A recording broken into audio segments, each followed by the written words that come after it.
ሩሲያ ከመጋቢት 23 ጀምሮ የነዳጅ ቤንዚን ኤክስፖርት ልታግድ ነው። የሩሲያ መንግስት በመካከለኛው ምስራቅ ባለው ጦርነት ሳቢያ በዓለም አቀፍ የነዳጅ ገበያ ላይ የሚታየው የዋጋ መለዋወጥ ለመቋቋም ከመጋቢት 23 ቀን 2018 ጀምሮ የቤንዚን የውጭ ኤክስፖርት ለማገድ መወሰኗ ታውቋል። የሀገሪቱ ምክትል ጠቅላይ ሚኒስትር አሌክሳንደር ኖቬክ የኤነርጂ ሚኒስትር እገዳው የሚጥል ረቂቅ ውሳኔ እንዲያዘጋጁ ትዕዛዝ የሰጡ ሲሆን እገዳው እስከ ሐምሌ 4 ቀን 2018 ድረስ እንደሚቆይ የሩሲያ መንግስታዊ የዜና ወኪል ታስ ዘግቧል። ሩሲያ ይህንን እርምጃ የወሰደችው የሀገር ውስጥ የነዳጅ አቅርቦት ለማረጋጋትና የዋጋ ንረትን ለመቆጣጠር ነው ተብሏል።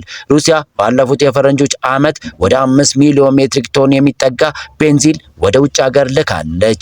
አሁን የተጣለው እገዳ በዓለም አቀፍ የነዳጅ ገበያ ላይ የራሱ ተጽዕኖ ሊኖረው እንደሚችል ይገመታል። መረጃው የዘ ኢኮኖሚስት ታይምስ ነው።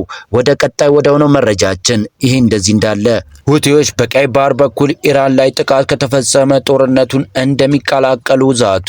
በየመን የሚንቀሳቀሱና በኢራን ይደገፋሉ የሚባሉ የሁቲ ኃይሎች በጦርነቱ ተጨማሪ ሀገራት ከአሜሪካና ከእስራኤል ጎን ከተሰለፉ ወይም ቀይ ባህር በኢራን ላይ ጥቃት ለመሰንዘር ጥቅም ላይ ከዋለ ወደ ጦርነቱ እንደሚገቡ አስጠንቅቀዋል። ወደ ጦርነቱ በቀጥታ ለመግባት ቃታው ጣታችን ላይ ነው፣ ቃታውን እንስበዋለን ብለዋል። በየቀኑ 6 ሚሊዮን በርሜል ነዳጅ የሚያልፍበት የባብ አልመደብ ሰርጥ የሚቆጣጠሩት ሁቲዎች ይህንን የንግድ መስመር ከዘጉት ከዓለም አቀፍ የነዳጅ አቅርቦት 25 በመቶ ሊስተጓጎል እንደሚችል ተዘግቧል።